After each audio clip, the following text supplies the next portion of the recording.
Então isso fica evidente para a gente na segunda carta, porque Paulo usa os mesmos termos e ele serviu de exemplo para Timóteo. Ele falou para Timóteo: Timóteo, combati o bom combate,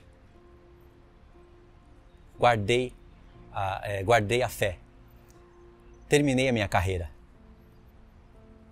E ele fala no contexto, talvez em contexto imediato, não estou lembrado aqui agora, mas está dentro da segunda carta. E o Senhor é poderoso para guardar o meu depósito até aquele dia. Olha só, ele tomou as mesmas palavras, frases, expressões da primeira carta no final da segunda.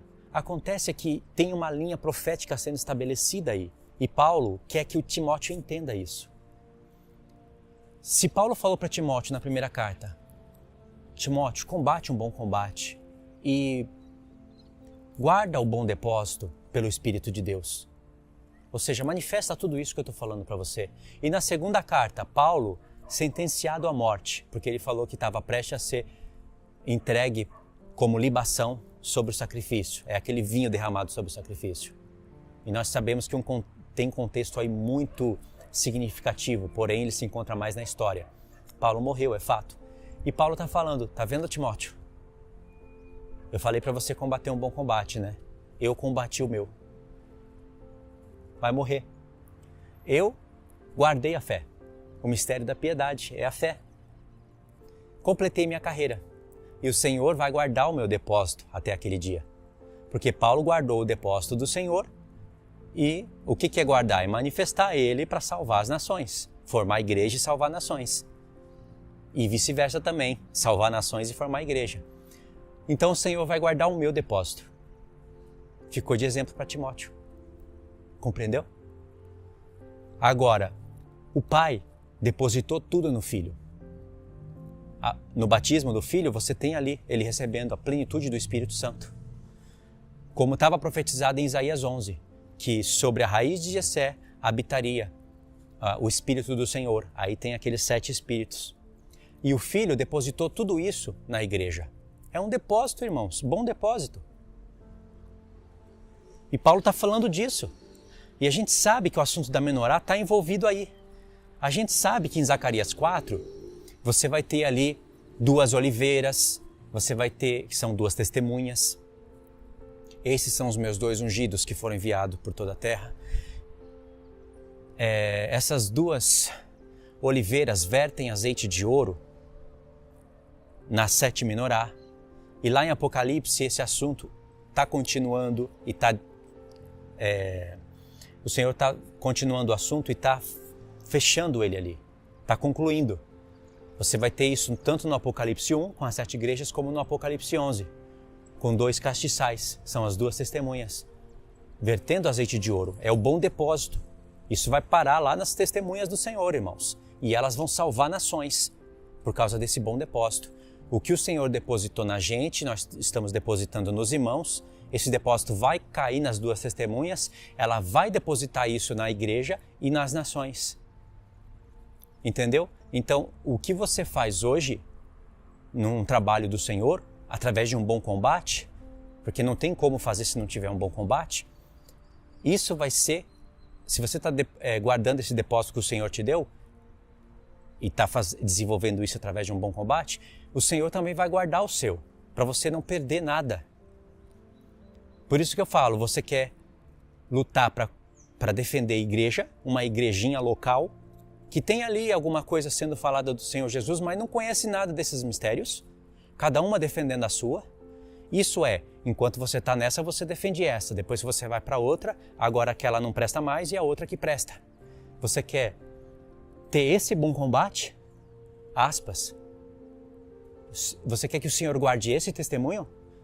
Não é melhor você fazer um bom combate para que o que Paulo escreveu para Timóteo ensinar nas igrejas sejam manifestas? O Senhor quer restaurar isso. E o Senhor sabe, irmãos, que isso é só através de um bom combate. Não tem outro caminho. Muitas pessoas não vão aceitar esse testemunho, vão te abandonar. Isso está relatado até na vida de Paulo. Mas é um bom combate.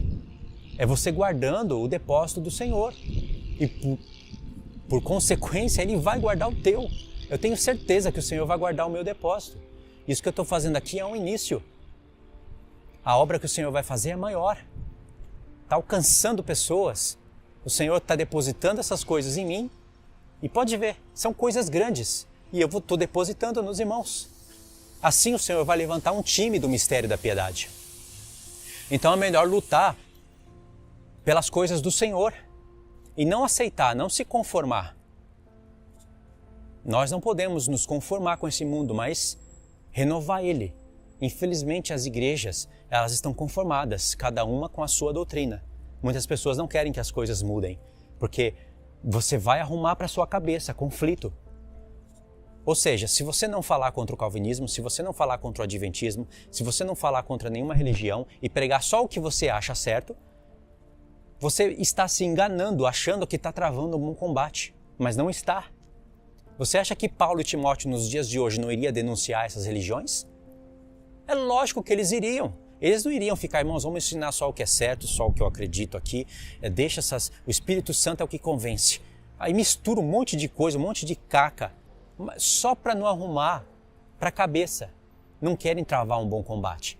Irmão, se eu não falar aqui de nenhuma dessas religiões e ensinar de maneira bonitinha, como muitas pessoas querem, achando que eu estou fazendo certo, isso não é bom combate. Qualquer pessoa pode ficar no meu canal, um calvinista pode me ouvir. Aí ele vai ouvir eu não reprovando ele assim, claramente, mas vai ouvir que eu estou dando uns toques assim, que eu creio diferente. Aí ele vai falar, vou reter o que é bom, mas vou ficar aqui. A mesma coisa com o pré. A mesma coisa com qualquer coisa. Ao ponto de que muitas pessoas vão ouvir e vão dizer assim, esse daí acha que é o dono da verdade.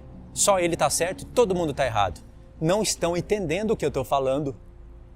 Não estão pegando nem metade da minha fala. Achando que o que eu estou falando e da maneira como eu estou falando não é ser longânimo. Longânimo não significa ser covarde.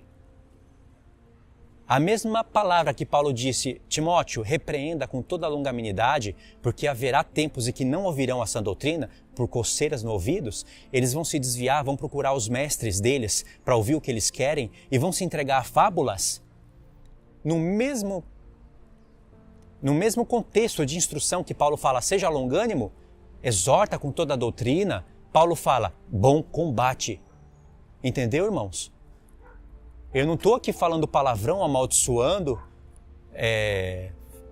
nada disso. Isso é o que falam de você. E isso me mostra que é um bom combate, é um caminho onde eu estou certo. Tem como eu estar errado em algum ponto? Tem, não em todos os pontos. Escuta a minha palavra e veja se não está escrito na Bíblia. Veja se atrás de mim tem alguma placa adventista. Veja se tem alguma placa calvinista. Veja se eu represento a igreja presbiteriana, ou a igreja CCB, sei lá, qualquer coisa. Isso daí é a prova de que eu estou lutando pelo que está escrito. Não tem nomes de igreja. E é assim que o Senhor quer.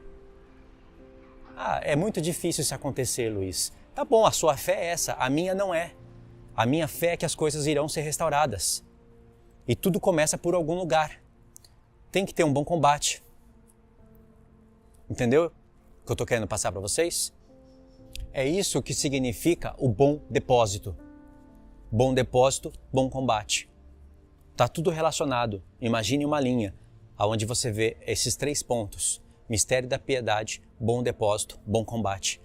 São coisas que estão nas 2 cartas. Eu sei que tem essa expressão, o mistério da piedade aparece só na primeira. Mas o bom depósito e o bom combate aparecem nas 2 cartas. E isso nos mostra algo não só para aquela época, mas profético. Porque o que nós estamos falando? De um bom depósito sendo azeite de ouro, sendo fogo, 7 Espíritos do Senhor, sendo manifestado na igreja. Esse bom depósito, o Senhor vai fazer com as 2 testemunhas também. Elas vão manifestar isso através de um bom combate. E Paulo já falou na primeira carta sobre a primeira e a segunda vinda de Cristo e ainda falou que na segunda vinda, em épocas determinadas, ela seria revelada. Então nós temos a linha da última semana estabelecida aí também. E se nós temos tudo isso, nós temos mais coisas, se você for prestar atenção. Nós temos duas testemunhas nessa carta, tanto as boas como as más. Por exemplo, Paulo e Timóteo, eles são duas testemunhas dentro dessa carta. Eles são os dois personagens principais. É claro que o personagem principal é Cristo, mas eles representam a Cristo ali. É por boca de duas ou três testemunhas. Num olhar da revelação, por uma perspectiva, você vê Paulo e Timóteo representando duas testemunhas e guardando o depósito do Senhor e depositando isso pra gente. Isso é fato. Tanto é que você vê Paulo morrendo e Timóteo não. Claro que Timóteo futuramente morreu, mas ele não morreu junto com Paulo. Ficou ali pra gente uma parábola. É como Deus faz com Moisés e Elias, com Filipe e Timóteo, por exemplo, coisas que eu não vou contextualizar aqui para fechar esse vídeo de maneira mais rápida. Paulo representa os que morrem, Timóteo os que ficam vivos, manifestando o bom combate, manifestando o bom depósito. Se você olha isso por uma outra perspectiva, você vê como Paulo sendo um Cristo e Timóteo sendo a igreja. Paulo reanimando Timóteo, passando a tarefa para Timóteo, e Timóteo que levava essas cartas para a igreja, porque Paulo tinha morrido. Entendeu? Ainda tem mais coisas. Você vê também Paulo acendendo uma luz ali na cabeça de Timóteo, quando ele fala, e tu, ó homem de Deus? Homem de Deus, Paulo usa isso, sei lá, umas 2 ou 3 vezes, talvez mais. Mas, pelo menos eu consegui lembrar que isso é falado para Eliseu. É no contexto de Elias e Eliseu. É como se Paulo estivesse falando para Timóteo, o Espírito do Senhor estivesse dando uma mensagem para Timóteo, dizendo assim, Timóteo, olha como Eliseu, ele desejava continuar o ministério, o diaconato de Elias. Ele insistiu para ficar, e aí ficou com a capa de Elias. Você, homem de Deus, deseja o mesmo. Paulo era como Elias, Eliseu, e Timóteo como Eliseu. Só que Timóteo começou a desanimar. A gente não vê isso na vida de Eliseu, né? Mas Timóteo começou a desanimar. Na segunda carta você vai ver vários aspectos em Timóteo, mostrando que ele estava desanimando. Mas ele não poderia se envergonhar do Evangelho. Era para ele reavivar o dom que foi colocado pelas mãos de Paulo, ou seja, pelo presbitério. Paulo fala isso na primeira carta, na primeira e na segunda. Então, nós temos ali dois homens em destaque, que são dois homens que perturbam o Evangelho. Emineu e Alexandre, está na primeira carta. São dois homens, duas testemunhas do mal. Esses homens são tipos. É como Deus faz com Abraão, Isaac, Jacó, Edom. Assim, cada passo e cada obra que eles fazem representam coisas no futuro. Hoje vai ter os Emineus e os Alexandre da vida, os quais falam de Jesus, mas pervertem a fé. Fala que a ressurreição já foi, causam danos na vida de Paulo, contrariando ele. E ainda, você vai ver que Paulo, na segunda carta, ele traz isso para um tema final. Era final tanto na vida dele, mas representa também o finalzinho da nossa história. Como assim? Você vai ver que Paulo fala que tem pessoas que vão se opor ao Evangelho. Eles vão ter coceira no ouvido, irmãos. Sabe o que é coçar o ouvido? Eu não quero ouvir isso, mas estão falando de Jesus. E aí Paulo fala que eles vão se entregar a fábulas. Você sabe o que é fábula? Vou falar para vocês, porque eu quero ter um bom combate. O calvinismo é uma fábula. Não é só uma fábula, é uma coisa maldita. E as pessoas que sustentam esse depósito que o diabo fez neles e ficam depositando isso nas pessoas, o Senhor lhes dará a paga. O adventismo é uma fábula. O pré-tribulacionismo é outra fábula. Se essas pessoas não se arrependerem dessas obras, elas vão ter que dar conta disso. Ou no trono de Cristo ou no grande trono branco. Vai depender das suas obras. Então, isso é ter um bom combate. Se você é tímido para isso, irmãos, saiba que você não está num bom combate. Olha para a vida de Paulo, olha para a vida de Timóteo.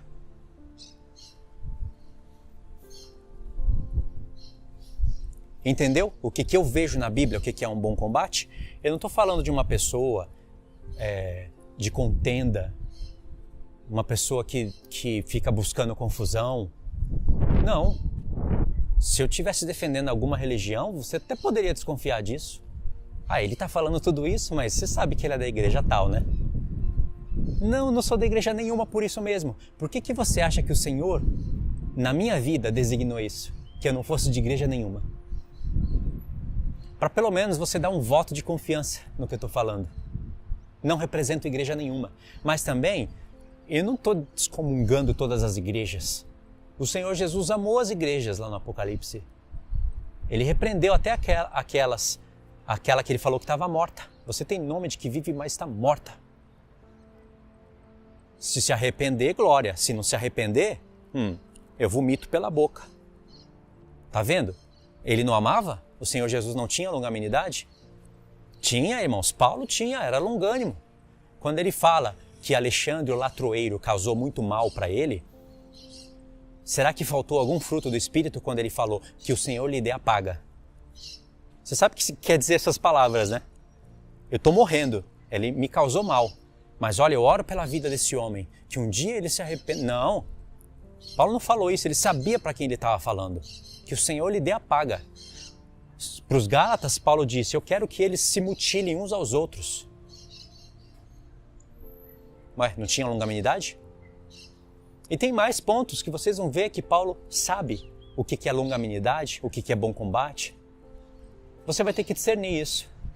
Eu quero que essas palavras cheguem nas igrejas. Já pensou essas igrejas abrindo as portas para essas coisas?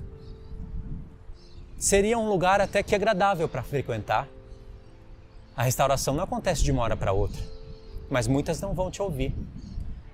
Então esse é o bom depósito. Nós temos uma linha estabelecida. Paulo falou que tais homens não vão ouvir, vão ter coceiras no ouvido, por causa das suas fábulas, das suas concupiscências. Aí ele fala que assim como Jambres e Jandres, não sei se eu falei certo o nome, mas são dois magos de Faraó, que resistiam Moisés e Arão, em tudo. Assim como eles resistiam Moisés, assim resistirão. Você sabe que Paulo está falando aí? Se você prestar atenção mesmo, Paulo está falando assim, olha Timóteo, presta atenção. É como se nós fôssemos Moisés e Arão. Esses homens vão resistir. Vamos levar esse assunto para o final, irmãos, porque Paulo chamou o último êxodo aí, o êxodo de Apocalipse 12. Vai ter falso profeta fazendo sinais, contrariando os sinais do Senhor. Compreendeu? Irmãos, eu fechei aqui para vocês o assunto do mistério da piedade, do bom depósito, ainda que eu não expliquei tudo lendo, né? E do bom combate. O resto eu vou fazer num estudo que eu vou abrir depois de amanhã, talvez. Não sei o dia certo, eu vou ter que gravar em casa lá. Mas eu vou repetir praticamente tudo isso que eu estou falando. E depois eu quero mentalizar isso num mapa para a gente estudar, porque é muito importante. Então vai lá agora, na sua Bíblia, pega essas 3 expressões, os textos que eu vou deixar aí para vocês, estudem. Vocês vão entender o que é um bom depósito, um bom combate. E isso tem a ver com o mistério da piedade. Tá bom? Muito obrigado por ter assistido até aqui. E é assim, vou finalizar o vídeo aqui, tá? Deus abençoe. Fiquem todos na paz.